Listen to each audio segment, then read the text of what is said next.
আসসালামু আলাইকুম রহমতুল্লাহ। সুমন প্রাইভেট হোমে তোমাদের সকলকে স্বাগতম। তো আজকে আমরা আলোচনা করব, দেখো এসএসসি কেমিস্ট্রি হচ্ছে চ্যাপ্টার 7 অর্থাৎ হচ্ছে রাসায়নিক বিক্রিয়া। তো এই চ্যাপ্টারটা আজকে আমরা শুরু করতে যাচ্ছি। তো এই চ্যাপ্টারটা মোটামুটি কি কি টপিক আছে সেটা বরাবরের মতো আমি যেমন করে লিখি সেটা ডান পাশে একটু লিখে রেখেছি, একটু খেয়াল করে দেখো। তো এই টপিকগুলো মোটামুটি যদি আমি কভার করতে পারি তাহলে তোমাদের এই চ্যাপ্টারটা শেষ হয়ে যাবে, ঠিক আছে? আর নতুন কোনো টপিক এর মধ্যে পড়তে হবে না। আর মোটামুটি যেন কভার করে ওইভাবে আমি এখানে সাজিয়ে লিখেছি। আচ্ছা, তাহলে এবার তো এই টপিকগুলো মোটামুটি আমরা সিরিয়ালি আগাবো। ওকে, সিরিয়ালি দেখা যাচ্ছে যে প্রত্যেক পার্টে প্রত্যেক পর্বে একটু একটু করে আগাবো এবং বেশ কয়েকটা পর্ব একই প্লেলিস্টে সাজিয়ে দেওয়া থাকবে। ওই প্লেলিস্টটা তোমরা ফলো করলে একদম সিরিয়ালি ভিডিওগুলো পেয়ে যাবে এবং ওই প্লেলিস্ট অনুসারে তুমি ভিডিওগুলো দেখা শুরু করবা। তাতে দেখবা যে এটা তুমি সিকোয়েন্স মেনটেন হবে এবং সেটা তোমার বুঝতে ভালো হবে, ঠিক আছে? আচ্ছা, তাহলে দেখো তো কি কি টপিক আমাদের পড়তে হবে সেটা একটু আমরা একটু দেখে ফেলি। তাহলে একটু কি লেখা আছে, পদার্থের পরিবর্তন। অর্থাৎ আমাদের 1 নম্বর টপিক আমরা শিখবো পদার্থের পরিবর্তন কত ধরনের হয়। 2 ধরনের হয় তোমাদের বইতে আছে। একটা হচ্ছে কি বলতো, ভৌত পরিবর্তন, আর একটা হচ্ছে রাসায়নিক পরিবর্তন। তাহলে এই যেহেতু জায়গা কম তো এই কারণে একটু সংক্ষেপে লিখেছে, হ্যাঁ, জায়গা কমের কারণে, নইলে আমি এটা আটাতে পারতাম না। হ্যাঁ, তো এই কারণে একটু ছোট ছোট করে লিখেছি এবং কিছু শর্ট করে লেখা আছে, তো এগুলো আমি বলে দিচ্ছি। আশা করছি এটা তোমাদের প্রবলেম হবে না। হ্যাঁ, তোমরা যদি নোট করতে চাও তাহলে আমি যখন বলছি বা তোমরা একটু পোস্ট করে ওগুলো নোট করে নিতে পারো, বা যখন বলছি ওটা শুনে শুনে একটু লিখে নিতে পারো। হ্যাঁ, আচ্ছা, তাহলে এখন লেখা হচ্ছে, দেখো যে পদার্থের পরিবর্তন। তাহলে পদার্থের পরিবর্তন দুইভাবে হতে পারে, তোমাদের বইতে আছে। একটা হচ্ছে ভৌত পরিবর্তন আর একটা হচ্ছে রাসায়নিক পরিবর্তন। মোটামুটি আমরা এই পর্বে শুধু এই জিনিসটাই শিখবো যে ভৌত পরিবর্তন কি, রাসায়নিক পরিবর্তনটা কি, এবং পরবর্তী নেক্সট ভিডিওগুলোতে সিরিয়াল আমরা আগাবো। তাহলে আমাদের 2 নম্বর টপিকটা কি? 2 নম্বর টপিকে আমাদের পড়তে হবে, দেখো যে বিক্রিয়ার শ্রেণীবিভাগ, অর্থাৎ কত ধরনের বিক্রিয়া হতে পারে। তো মেইনলি এখানে 3টা বিষয়ের উপর ডিপেন্ড করে বিক্রিয়ার ভাগ হতে পারে। একটা খেয়াল করে দেখো কি লেখা আছে, দিকের ভিত্তিতে, একটা তাপের পরিবর্তনের ভিত্তিতে, আর একটা হচ্ছে ইলেকট্রনের স্থানান্তরের ভিত্তিতে। তাহলে দিকের ভিত্তিতে মানে কি বোঝাচ্ছে? ওই যে একমুখী বিক্রিয়া, উভমুখী বিক্রিয়া, এই ব্যাপারটাকে বোঝাচ্ছে। আর হচ্ছে 2 নম্বরটা খেয়াল করে দেখো, তাপের পরিবর্তন। তাহলে তাপের পরিবর্তনের বুঝতে পারছো, একটা তাপ হারি বিক্রিয়া, একটা তাপ উৎপাদী বিক্রিয়া, এই 2 ধরনের। এরপর আমি যদি বলি যে ইলেকট্রনের স্থানান্তর, মানে ইলেকট্রন আদান প্রদান, দান এবং গ্রহণ, ঠিক আছে না? এই বিষয়ের উপর ডিপেন্ড করে বিক্রিয়া হচ্ছে 2 প্রকার। একটা হচ্ছে রেডক্স বিক্রিয়া আর একটা হচ্ছে নন রেডক্স বিক্রিয়া, তাই না?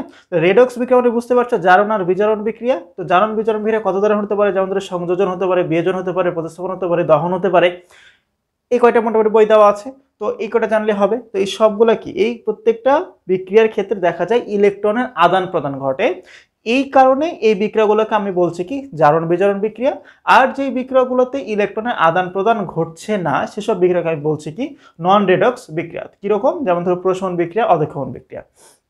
এছাড়াও তোমাদের বইতে খেয়াল করে দেখবে বিশেষ ধরনের কিছু বিক্রিয়া দেওয়া আছে, যেমন আদ্র বিশ্লেষণ বিক্রিয়া কি, পানি বিশ্লেষণ বিক্রিয়া কি, সমনকরণ বিক্রিয়া কি, এরপরে হচ্ছে পলিমারকরণ বিক্রিয়া কি। এবং 4 নম্বরটা একটু খেয়াল করে দেখো, বলা হচ্ছে যে বাস্তব ক্ষেত্রে সংঘটিত কিছু বিক্রিয়া। তাহলে বাস্তব ক্ষেত্রে কি ধরনের বিক্রিয়া সংঘটিত হয়? মনে করো তুমি যে সালোক সংশ্লেষণ ঘটছে, এরপরে দেখা যাচ্ছে যে তোমার লোহায় মরিচা লাগছে। তো এই যে বাস্তব জীবনে কিছু বিক্রিয়া ঘটছে, এই বিক্রিয়াগুলো আমরা নিয়ে একটু বিস্তারিত জানবো। এবং পরবর্তী যে টপিকটা দেখো লেখা আছে, ক্ষতিকর বিক্রিয়া রোধ করার উপায়। অর্থাৎ যেই বিক্রিয়াগুলো আমাদের জন্য ক্ষতিকর, এই বিক্রিয়াগুলো কেমন করে আমি রোধ করতে পারবো, সেখান থেকে আমি আমার বিভিন্ন পদার্থকে, বিভিন্ন মেটালকে কেমন করে বাঁচাতে পারবো। যেমন ধরো লোহাতে কি লাগে? মরিচা লাগে। এটা কিন্তু এক ধরনের বিক্রিয়া, বাট এটা একটু ক্ষতিকর বিক্রিয়া।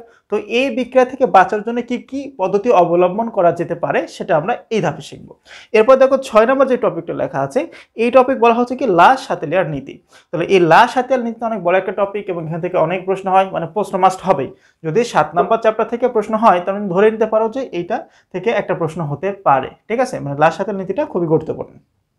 আচ্ছা, তাহলে এবারে লা শাতেলিয়ার নীতি অবশ্য অনেক দেখা যাচ্ছে ব্যাখ্যা আছে, বিবৃতি আছে।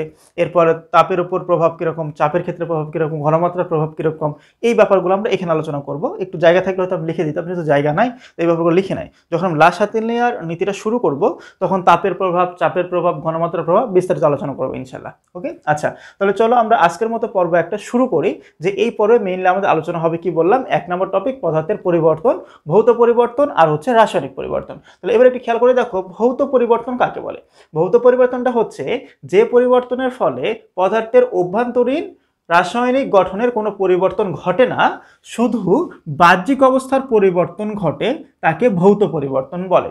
তার মানে একটু খেয়াল করে দেখো, বলা হচ্ছে যে পরিবর্তনটার ফলে পদার্থের ভিতরের অন্তর্গঠনের কোনো চেঞ্জ হবে না, শুধু বাহ্যিক ফিজিক্যাল চেঞ্জ হবে, তাকে আমি বলবো কি, তাকে আমি বলবো হচ্ছে ভৌত পরিবর্তন। আর রাসায়নিক পরিবর্তনটা কি? রাসায়নিক পরিবর্তনটা হচ্ছে যে পরিবর্তনটা পদার্থের অন্তর্গঠন চেঞ্জ হয়ে যাবে, ভিতরের যে বৈশিষ্ট্য, ওই বৈশিষ্ট্যটাই চেঞ্জ হবে, দিয়ে নতুন একটা পদার্থ তৈরি করবে। ঠিক আছে, একটু খেয়াল করে দেখো কি লেখা আছে, যে পরিবর্তনের ফলে পদার্থের অভ্যন্তরীণ রাসায়নিক গঠনের পরিবর্তন ঘটে এবং নতুন ধর্ম বিশিষ্ট একটি পদার্থে পরিণত হয়, তাকে রাসায়নিক পরিবর্তন বলে। কারণ যে পরিবর্তনটার ক্ষেত্রে কি হবে, এই পরিবর্তনটার ক্ষেত্রে হবে কেমিক্যাল চেঞ্জ, তাই তো?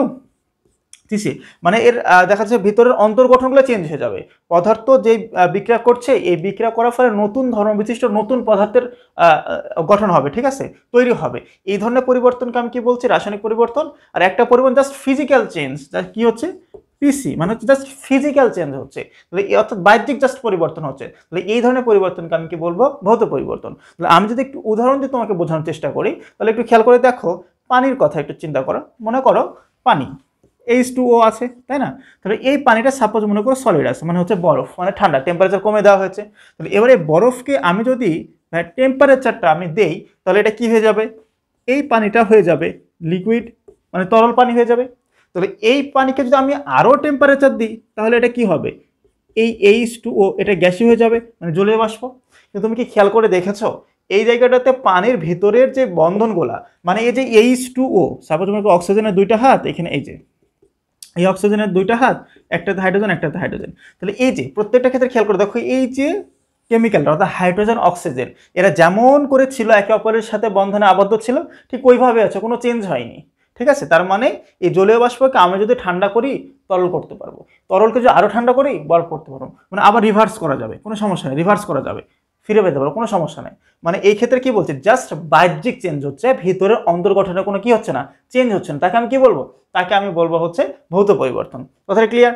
ওকে, তাহলে এবার একটু খেয়াল করে দেখো, রাসায়নিক পরিবর্তনটা কি, রাসায়নিক পরিবর্তন বারবার বললাম, অন্তর্গঠনে চেঞ্জ হয়ে যাবে, ও যে পদার্থ ওই ধর্মটাই শেষ হয়ে যাবে, নতুন একটা পদার্থ তৈরি হবে। ঠিক আছে, সাপোজ মনে করো একটা মোমের কথা যদি আমি বলি, এই যে মোমের কথা, একটা কার্বোহাইড্রেট, তাহলে এই মোমটাকে যদি আমি নর্মাল টেম্পারেচার দেওয়া হয়, ন্যূনতম টেম্পারেচার দেওয়া হয়, মানে গলনাঙ্কের সময়, তাহলে কি হয়ে যাবে, সেটা গলতে শুরু করবে, মোটামুটি তরল হয়ে যাবে। এখন এই তরল মোমটাকে আমি যদি আবার ঠান্ডা করে কি পুরো অবস্থায় ফিরে আসা যাবে না, যাবে। তার মানে এই মোমের ক্ষেত্রেও কি, তাহলে প্রথম যে কথাটা আমি বললাম সেটা কিন্তু ভৌত পরিবর্তন। সেটা কি ধরনের পরিবর্তন হলো, ভৌত পরিবর্তন। বাট এই মোমটাকে যদি এবার পোড়ানো হয়, মনে করো যে মোমবাতি যেমন আগুন দেওয়া হয় এবং পুড়িয়ে ফেলেছি, তরল না, টেম্পারেচার দেওয়া না, একদম পুড়িয়ে ফেলেছি, পুড়িয়ে ফেললে কি হবে, তাহলে এখান থেকে কার্বন ডাই অক্সাইড উৎপন্ন হবে, তাপ উৎপন্ন হবে, আলো উৎপন্ন হবে, তারপরে জলীয় বাষ্প উৎপন্ন হবে। এই যে দহন বিক্রিয়াটা কি অবশ্য আমরা জানবো এই যে এই জায়গাতে এসে। হ্যাঁ, তাহলে এই যে, তাহলে এবার তুমি বলো তো, কার্বন ডাই অক্সাইড থেকে বা জলীয় বাষ্প থেকে আবার কি তুমি চাইলে এই মোমে ফিরে আসতে পারবা? কারণ কার্বন ডাই অক্সাইড পাত্রে পড়ে থাকবে না, ওর উড়ে চলে যাবে। এবার যে তাপ আলো পাইলা, এখান থেকে আর মোমে ফিরে আসা সম্ভব হবে? হবে না কিন্তু। তাহলে এই ধরনের ক্ষেত্রে খেয়াল করে দেখো, এই যে মোম কার্বোহাইড্রেট ছিল, টোটালটাই চেঞ্জে নতুন একটা পদার্থে পরিণত হয়ে গেল। তাহলে এই ক্ষেত্রে যে পরিবর্তনটা হইলো, এই পরিবর্তনটাকে আমি কি বলবো, রাসায়নিক পরিবর্তন। ঠিক আছে, এখন মনে করো তোমার রান্নাঘরে একটা মনে করো গ্যাস আছে, ঠিক আছে, মিথেন। তাহলে এই গ্যাসটাকে সাপোজ মনে করো অক্সিজেন উপস্থিতিতে তুমি পুড়াইলা। তাহলে এই ক্ষেত্রে বিক্রিয়া করে এখানে কি উৎপন্ন করবে, এই ক্ষেত্রে উৎপন্ন করবে হচ্ছে কার্বন ডাই অক্সাইড, এবং কি উৎপন্ন করবে বলো তো, পানি। ঠিক আছে না? তাহলে কি উৎপন্ন করলো, মিথেন আর অক্সিজেন বিক্রিয়া করে কার্বন ডাই অক্সাইড আর পানি উৎপন্ন করলো। তাহলে একটু খেয়াল করে দেখো তো, এই যে কার্বন ডাই অক্সাইড, এই যে পানি, এগুলার যে রাসায়নিক ধর্ম, অন্তর যে গঠন, ভিতরে যে চেঞ্জ, ওইগুলা আর এগুলা কি এক জিনিস? সেম জিনিস তো না। এর ভিতরে যে গঠনগুলো আছে, যে বন্ধনগুলো আছে, এই যে ধরনের পদার্থের বৈশিষ্ট্য যেমন, এগুলো বৈশিষ্ট্য কি তেমন না? তার মানে এই ধরনের তুমি পরিবর্তনকে তুমি বলবা, এই যে এই ক্ষেত্রে যে বিক্রিয়াটা ঘটলো, এই ক্ষেত্রে তুমি একে বলবা কি, রাসায়নিক পরিবর্তন। তাহলে আমার বিশেষ রাসায়নিক পরিবর্তন আর হচ্ছে ভৌত পরিবর্তন নিয়ে আর কোনো প্রবলেম থাকার কথা না। ওকে, তাহলে ছোট টপিক, আর বেশি কিছু না বলি। তাহলে আমরা নেক্সট ডে অর্থাৎ পর্ব 2তে আলোচনা করবো বিক্রিয়ার শ্রেণী বিভাগ নিয়ে। তো সেই পর্যন্ত তোমরা সবাই ভালো থাকো, সুস্থ থাকো। আসসালামু আলাইকুম ওয়া রাহমাতুল্লাহ।